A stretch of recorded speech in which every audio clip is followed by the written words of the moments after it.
അർജുൻ ആയങ്കി റിമാൻഡിൽ. അർജുൻ ആയങ്കിയെ കൂത്തുപറമ്പ് മജിസ്ട്രേറ്റിന് മുന്നിൽ ഹാജരാക്കി റിമാൻഡ് ചെയ്തു. കണ്ണൂർ സൈബർ പോലീസ് എടുത്ത കേസിലാണ് റിമാൻഡ് ചെയ്തത്. ഇയാളെ തലശ്ശേരി സ്പെഷ്യൽ സബ് ജയിലിലേക്ക് മാറ്റി. ഊന്നുകൽ പോലീസ് നാളെ ഫോർമൽ അറസ്റ്റിനുള്ള അപേക്ഷ കണ്ണൂർ കോടതിയിൽ നൽകും.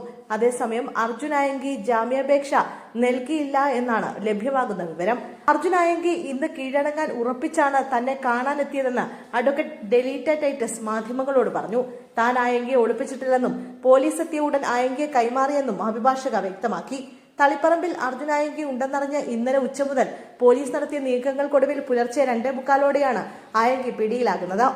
കൊടും ക്രിമിനലായ അർജുൻ ആയങ്കിയെ ഒടുവിൽ പിടികൂടിയതും ആഭ്യന്തരമന്ത്രിക്കും വകുപ്പിനും ആശ്വാസവും നേട്ടവുമായി. മന്ത്രിയെ വെല്ലുവിളിച്ച ആയങ്കിയുടെ ഒളിച്ചുകളി വകുപ്പിനാകെ നാണക്കേടായിരുന്നു. ഇത് ഗുണ്ടകളുടെ നാടല്ല, കേരളമാണെന്നായിരുന്നു ആഭ്യന്തരമന്ത്രിയുടെ മുന്നറിയിപ്പ്. ആയങ്കിയുടെ അറസ്റ്റിനൊപ്പം ഗുണ്ടകളെ അമർച്ച ചെയ്യാനുള്ള ഓപ്പറേഷൻ ഗ്രിപ്പ് ശക്തമാക്കാനാണ് പോലീസ് തീരുമാനം.